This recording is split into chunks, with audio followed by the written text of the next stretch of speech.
Hi there, it is Ned. Thank you so much for tuning into another one of my videos. Today, we're going to do a flip through, and I'll give you my impressions of the Mythic Game Master Emulator 2nd Edition. That's right. Recently in one of my videos, I think one of my bundle of holding alert videos, I did mention that I had recently gotten the Mythic Game Master Emulator 2nd Edition, and I asked, did anybody want to see a flip through and get some impressions and see inside of it? And I had one person that said yes. And really, that's all I need for motivation to make a video. Speaking of motivation and people saying what they want videos of, if you do have something you'd like to see me make a video of, whether it's solo role-playing or Classic Traveler or something like that, please let me know down in the comments. I'm more than happy to put on that list I do have of video ideas. Speaking also of video ideas, the person that asked a while ago about Starship creation rules in Classic Traveler, that is on the list. That is coming, just not today. Anyway, yeah. Mythic Game Master 2nd Edition. Back several years ago, I did purchase the 1st edition of Mythic. Now, I got the red book. That is the full Mythic role-playing game. It has the Game Master Emulator, but is actually using Mythic as a full role-playing game system. And I got it several years ago. I read through it, liked it, but I kind of put it away and forgot about it. I would bring it out every once in a while when I remembered that I had it, or if I needed to roll up something random, I quite often would go to Mythic. But it wasn't until I started watching a lot of these solo RPGs that people were doing here on YouTube that I remembered, yeah, I have that, got it back out, looked through it, watched some of the great solo channels here on YouTube and saw how they were using Mythic, and that's one of the things that inspired me to start doing these videos.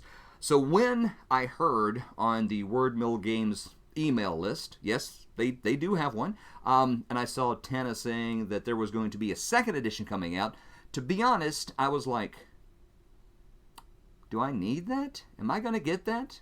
Actually, I was kind of up in the air, especially when Tana said that it was going to be pretty much similar or not a lot different from the 1st edition of Mythic.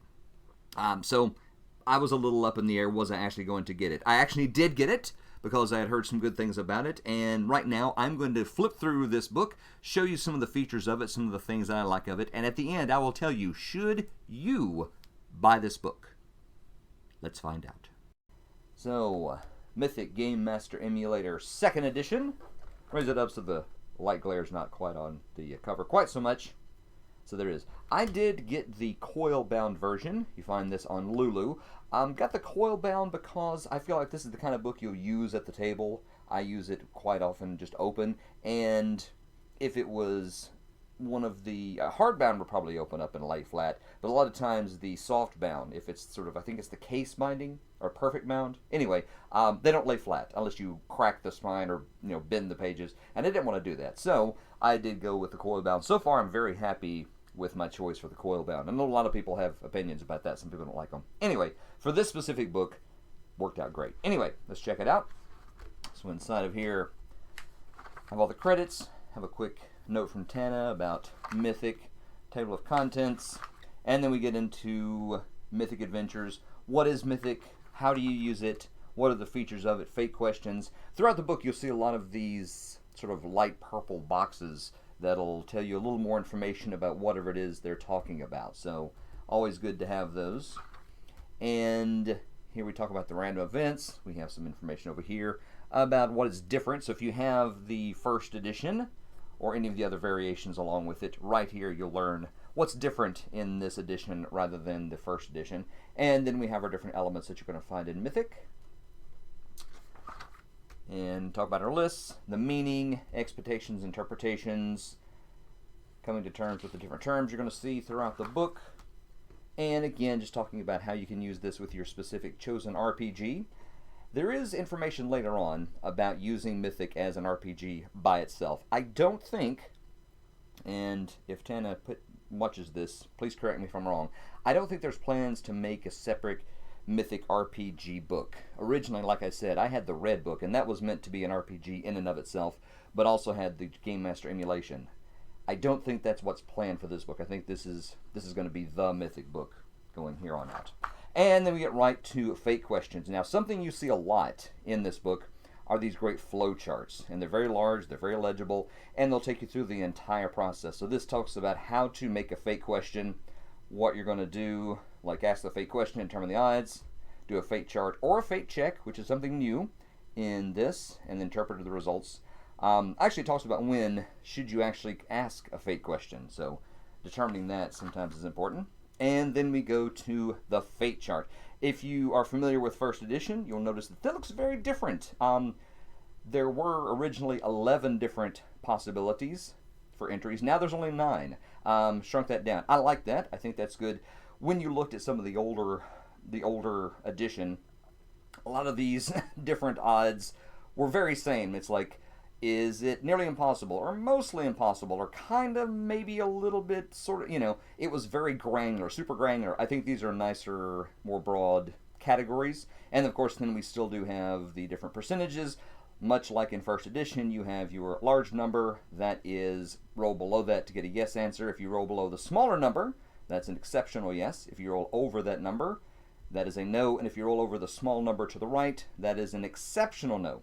And again, we do have the matrix here to sort of show you where 50-50 and chaos factor 5. Of course, down here, we do have the chaos factor. So yeah, really clear.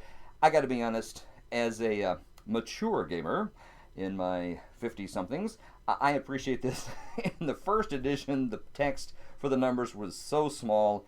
Even with my reading glasses, it was sometimes really tough to find out, to see what the numbers were. As a matter of fact, when you watch the Anselm videos, my Solar Traveler videos, you'll probably see me a lot of times lean in and squint, even with my glasses. That's because I'm trying to see in the PDF, so I have to blow the PDF huge to see the numbers. Anyway, so I do appreciate the formatting there.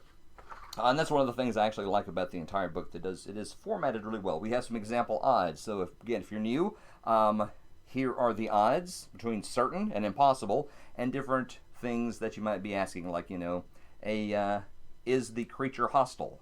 And what you roll on those odds, might that mean? So chaos factor starts at 5. What going up and down means, answering questions. Now, something that's new is the fate check. Usually you roll on the chart to see if you, or just to get a yes answer. However, if you don't like using percentile dice, if you don't like checking on a chart, you can do something called a fate check. So in that situation, you roll 2d10 as normal, but you add them together. And depending on what you get, that will give you yes, no, exceptional, yes, exceptional, no. And here is the fate check modifiers. So you decide on, again, how likely is this thing you're asking to happen? What is your chaos factor? That will modify your roll, and then that'll give you some results, just like that.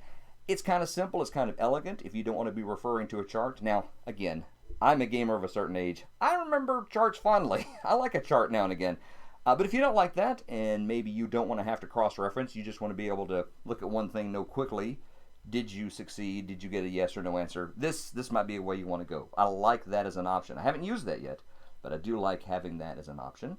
Talking about when to run with expectations, when to question them. Talking about using the chaos factor.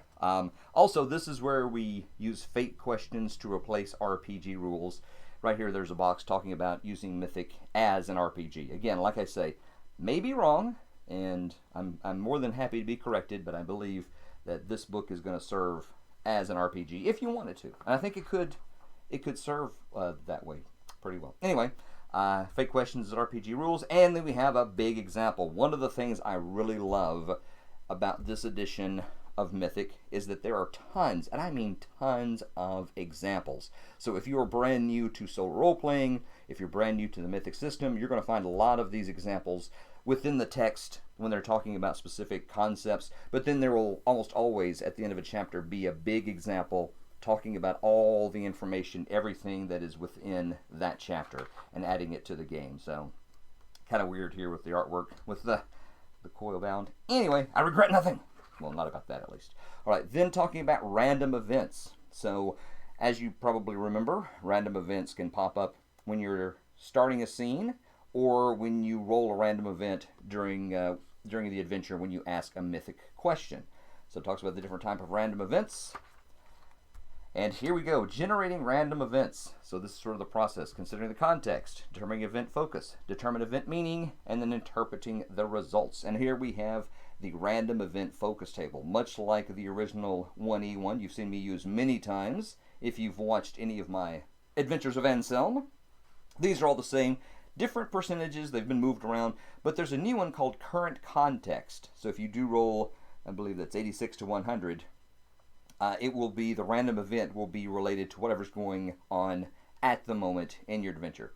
Like that as an addition, I think that's a good thing to add. And then we have, of course, the description, the explanation of what those different entries mean on the table, which is always very handy. Moving toward a thread, and your current context. Let's see what else we have. Oh, there we go. When to choose focus. Now also, sometimes you may not want to roll randomly what your event focus is for your random event. And so this talks about how you can choose what is the focus and when you might want to do that. Again, if things are getting complicated, there's a lot of elements going on, maybe you don't want something just totally random, like a new NPC showing up, or all of a sudden an ambiguous event. You want to kind of keep everything within the confines of what's happening immediately. Well, that's a time when you might want to choose the event focus, and you might want to choose current context. Maybe. So we have here, now, we have lists as random tables, and this is the new adventure list. You've seen me use this in my Anselm Adventures, and you may have seen this in the Mythic First Edition book if you have that.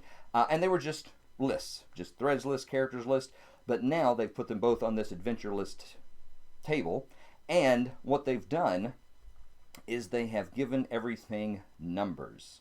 And you probably can't see it right now, but lightly in the table it says choose. Choose. So you add your lists, right? You add it like you normally do. So we'd have, like, using my adventure with Anselm as an example, so we'd have like find Dad, why the rocks are on Takalon, find the device, find why there is life in the ravine, you know, training Hormaz, blah, blah, blah, blah. So then when it is time for me to roll, I can roll a D10. It's already noted out here for me, and easy to figure out which of the threads. And if I jump past those, I can go to this next chunk, and you see over here there's 1 to 2, 3 to 4, and there's a little D4. Hey, you know what that means. So if you've got 2 tables, roll a D4. That'll tell you which table to go to. And if you roll on this and say you don't have all of these listed out, it says choose. So choose the thread you want to pursue. I like that. It is something you could have done anyway. Something about it being on there, I just like it. I don't know. So you'd have a D4 if you go into a D6, all the way up to a D10. Same thing for characters. You can keep adding those, and it does say choose. This, I think, was influenced by the Adventure Crafter, which I do have, but a lot of that was lists, and they were made into tables, where it was much easier to see what dice to roll, how to figure out things randomly. So I do like this. I think this is a great format, and I think it's going to be very helpful and handy. Then we get to the new event meaning tables. Oh my heavens. This is pretty good. I like this a lot. So originally, you remember, maybe you don't remember, let me tell you. In first edition, you would roll the event focus, and then there were 2 different tables. You would roll a D100 on actions and then subject. So you'd get, you know, the 2 words to put together, and then you would have to interpret what that meant. The meaning tables now are broken out. So you have many more meaning tables. So we have 2 tables that are just for actions. So what is the action taking place in this random event? We also have descriptions. Now, I think actions and descriptions were from one of the Mythic Variations supplemental books that came out. But also we have now elements. We have locations, characters, and objects.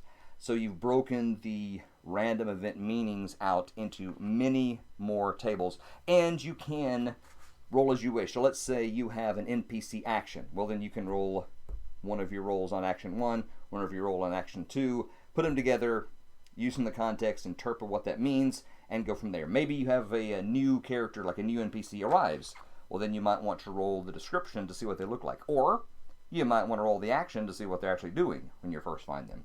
Maybe you want to roll on the character list to find out more about that character. Or if it's an object location.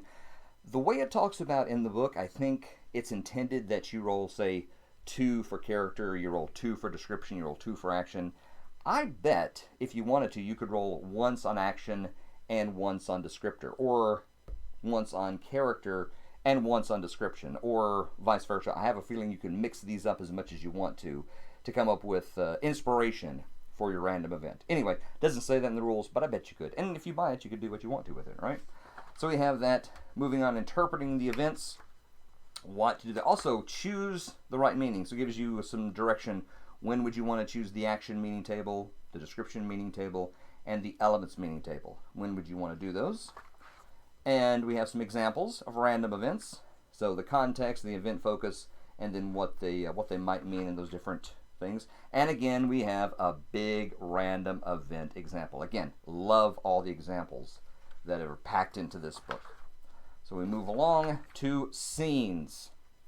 This is what makes up any role-playing game adventure, but it's even more important in Mythic. So it talks a lot about what is a scene in Mythic. Also talks about when to begin a scene, when to end a scene, and how you might want to do that. So I'll talk about preparing lists, getting started, your threads, your characters, your adventure journal, what is the structure, what is your first scene.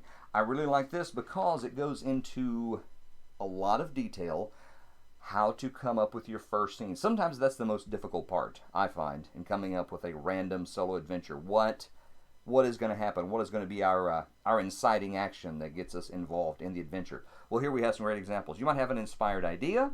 You could roll up a random event, look at the meaning tables, or ask the 4 W's: who, what, where, and why. And so you could do that over here. And over here, again, there's a flow chart. So for who, character, meaning table; what, action; where, location. So you can have all that rolled up randomly, and it gives you direction. You kind of know exactly where you're beginning, which I think, again, great addition to the book, and really valuable if you're having a hard time deciding where to begin your adventure. And then we have expected scenes. So as you start playing Mythic, you will decide what the next scene is, and you'll decide what is your expected scene is, what is the most likely next thing to happen, and then you will test that. And you might have the scene take place like you expected. You might have an altered scene, and it does talk about how to do that, and it gives very specific directions and inspiration how to alter a scene. Again, this is great. Not something that was in the original. So again, if you're new or if you're having a hard time deciding how to alter your scene, this is great. It also has, and something you've seen me use, if you've watched any of the Adventures of Anselm, it does have the scene adjustment table. So you can roll randomly. How do I adjust that scene? How do I alter that scene? We have interrupt scenes, when things totally change, about how to play out the scene. A lot more advice. Also, what are your strategies to start and end a scene? Sometimes you're not sure exactly, is that scene over with, or should I keep going? So this gives you some guidance how to do that. Again, a lot more information. It talks about simulationist versus theatrical. If you've seen any of my adventure, which do you think my adventures are? Am I simulationist or am I theatrical? I was thinking about that, and honestly I wasn't sure. I think I'm mostly theatrical. I think I'm going more with like character-y things. But every once in a while I get into simulationist. I think the simulationist, though, comes from the nature of the Traveler rules that I'm using. I think if I was using a different rule set, I might be more theatrical. Anyway, just something I thought of. Anyhow, so going along with how to work your scenes. Also, narrative killing questions, how to stop your narrative cold based on the different questions you ask. Discovering meaning from the tables. Then we get to one of, I want to say, the gems of Mythic GME 2nd edition. We have lots and lots of meaning tables. Yes, right here. These are all the different meaning tables that are contained in the Mythic GM Emulator 2nd edition. And they are really cool. So we do have, adventure tone, alien species description, animal actions. What is this? Army descriptors, cavern, characters, and then specifically character actions in combat, character actions, action general. What is their appearance? Character appearance. Character background, character connections, character descriptions, character identity, character motivations, character personality. And then character skills, character traits and flaws. So you could come up with a very well-rounded, fully developed NPC just by using this. As a matter of fact, as I look through those tables, and while I've looked at them before, you may have seen me use a product called UNE, the Universal NPC Emulator from Conjecture Games. You could do the exact same thing with the tables here that are in Mythic. So plan on seeing me, if you're going to watch some of my solo and some adventures, and I think you should because they're pretty cool, I think. But anyway, I will be using those tables a lot more to fill out some of that information about NPCs when they pop up. Anyway, so you have those city descriptions, civilization, creature abilities, creature descriptors. We have cryptic messages, curses, domicile descriptions, dungeon traps, forest descriptors. We have guides, legends, locations, magic item descriptors, mutation descriptors, names. This one right here, this is the most difficult. Oops. This is the table I've struggled with the most. There are examples, as there are for everything, how to use it inside the book. This is the one I can't get. You roll different sounds, you roll different ideas, you roll different, almost specific things like elements or an emotion, occupation, and, something like gra, he, tor. I roll it, and I came out with things like red. And I know it's probably me. I need to use it a little bit more. But yeah, like I said, they give some descriptions of how to use it, but I am struggling with that one. Anyway, still glad it's there. We do have noble house, objects, plot twists, powers, scavenging results, smells. We have, what is that? That is, sounds, spell effects, starship descriptors, terrain descriptors, undead specifically descriptors, and visions and dreams. Since I've gotten this book, I've actually used these different descriptors in other RPGs that I'm doing. Like I've said, I'm a professional dungeon master for kids right now. I've used a lot of these to describe the dungeon or monsters, or somebody, a monk was meditating to try to get insight, and so I did roll on this visions and dreams, tell him what he saw, and it was hugely helpful. You do have descriptions of all these tables, what you're going to find, and what you can use them for, and how to use them. For like the names, there is the description of how to use it. I just anyway. Also, how to connect the words if you're having a hard time figuring out what they mean. So adding things like of, ly, and, or but. How you can make that. How you can make more sense out of some of those. Generating NPC behavior. Rolling on tables to figure out exactly what is your NPC going to do. A lot of times in context, when you're using Mythic, the context of the adventure will let you know kind of what the NPC is going to do. And you can roll on a Mythic table like you may have seen me do. Again, if you've seen my adventure videos, rolling and see, does somebody do this, do they do the other thing? Or you can just roll here for the NPC behavior. So kind of the same thing, but yeah, another more information how to do that. And we do have a table. What do those things mean? And your end of scene bookkeeping with adding list elements, cleaning up your lists, and again, a big scene example, which is fabulous, which goes on for several pages and it shows you how to write the things down on the tables, what that would look like, how you change some of your lists as you go on. And it's a pretty cool artwork. I really like the artwork in here. So far we've been through the basics of the Mythic Game Master Emulator, and then we've done that in 120 pages. And we're halfway through the book. Now we get into variations. These are all the optional things you can add to Mythic if you want to. So we have getting prepared for a solo adventure. Again, if you're new, if you haven't done this much, or maybe you are looking for some best practices, this is a way that you can gather your information, be ready, be inspired, and get ready to play your solo adventure. There is determining NPC statistics, if you want to use that as a benchmark, regardless of whatever other RPG you're using. Getting the most out of source books.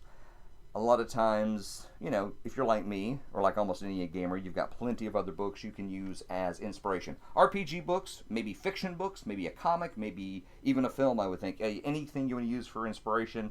This is specific for source books, though, and it talks about how to use those in your solo RPG, which is great. Books as random tables. Love that section. And here we have the thread progress track. Now this I think is new, but it's a really interesting idea. Usually a solo RPG, when you're rolling it up with Mythic, is random. When I first started the Adventures of Anselm, I had no idea what the adventure was going to be, and I did roll up pretty quickly Find Dad. That is still the overarching story of the Adventures of Anselm, even though smaller things have come in here and there. This is the thread progress track, and so if I wanted to follow a specific story, let's say I knew at the beginning the whole story was going to be Anselm trying to find his father who had escaped from the prison planet, I could have set that up and sort of guided the adventure in that direction. It's not writing the adventure out beforehand. It is giving yourself certain guideposts, certain milestones. What they call here is a flashpoint, when things will, when dramatic things will happen that'll propel you on, or maybe set you back a little bit in the thread, in the sort of plot that you have in mind. So if you want to sort of guide what you're doing, if you have something specific in mind, you can do that, and you can decide on the length. So you have 10 points. Gathering points determines how long the adventure is going to take. So you have 10, 15, and 20. And again, this will just determine how long your adventure is going to be. And certain things will happen during. Now, what are those things specifically? You still roll them up randomly. They will be different, but you'll know it has something to do with a specific thread that you're following, if that makes sense. And again, wonderful pages of examples of how to do that. Also, when you have a discovery during the thread, how does that work? Closing a thread and delaying the conclusion. If you get to the end but you feel like, well, I'm really not finished with the story, you can continue on if you want. Diversifying threads, how that you can take one potential idea, it could be many different adventure threads. Resolving character versus player knowledge, which sometimes can be a difficult thing if you're playing solo. It's like, well, I know what's going on, or maybe you don't know. How do I differentiate between what the character knows, what I know as I'm playing it? So information and advice on that. So like, test it, ask it, then it's real. Reliable versus unreliable. Going with it. And knowledge is a role play opportunity. So really good. Conclusive adventure conclusions. Because it is so random, and Mythic does throw in random elements all the time. How do you get to an ending to an adventure without all these other threads just sort of dangling? This gives you an idea how to do that. Choose your chaos flavor. Maybe you don't like having so much randomness. Maybe you don't like the chaos in the adventure. Well, we have different options for less chaos. So we have mid-chaos fate, and for the checks, we have our low chaos fate, and we have no chaos fate. So if you don't want any chaos, you can use this one. So again, a variation, kind of a cool thing. Don't know that I would use it, but it is pretty cool. Then we have something called keyed scenes. Keyed scenes are neat in that they are certain scenes that will happen at certain times. The example they give is, let's say you were playing in a zombie apocalypse game, but there's not enough zombies showing up attacking randomly to your liking. Well, you can add some keyed scenes to say, this is going to happen every so often. So you have these scenes that will be activated at different times during the adventure, so you can have these things that you want to happen more often. A lot of these variations are giving you more control over Mythic's inherent randomness. Now, is that a good thing? Is that a bad thing?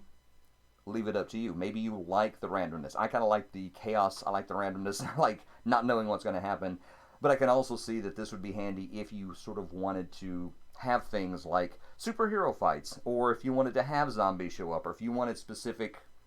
Let's say you were playing, and I'm not sure if this is an example in the book, but let's say you were an Old West gunfighter, and every once in a while you wanted somebody to show up to do a gunfight with, a gun battle in the middle of town.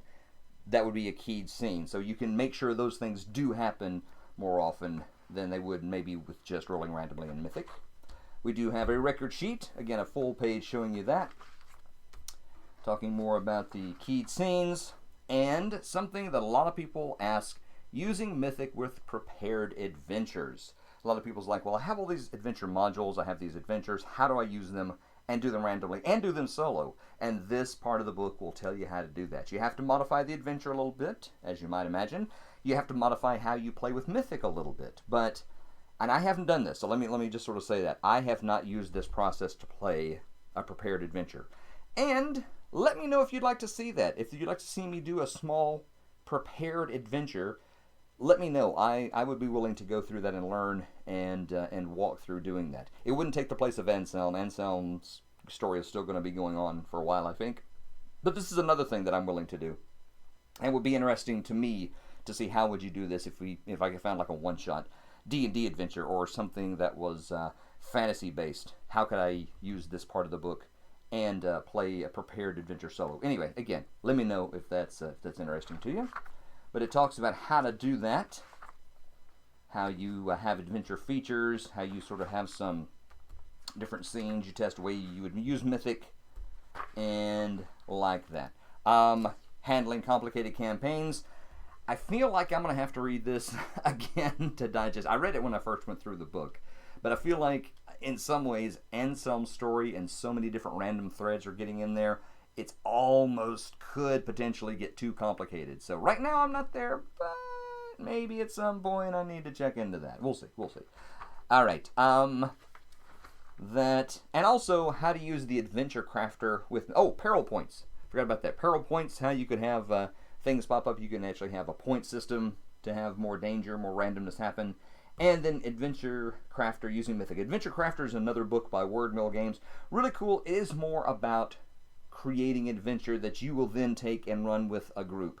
You could do it solo, but this is prepping like an adventure, getting an adventure ready to run with other people, but using the randomness kind of like Mythic to prep it beforehand. The idea is you start with almost nothing and it'll take you through the entire process. And so this is how to put the two of those together to use them where they complement each other.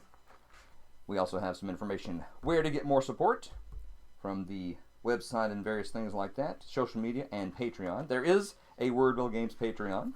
And then we have the big example. Here is where we take everything we've learned in the book and a few of the variations, and it's all put together. And this is absolutely fabulous. Again, if you are new to solo role-playing, if you're new to Mythic, if you want to see how Mythic 2nd edition differs from 1st edition, right here. This is going to answer a lot of those questions and answer questions about what did some of those concepts that you read about earlier, how are they used in practice. This is absolutely great.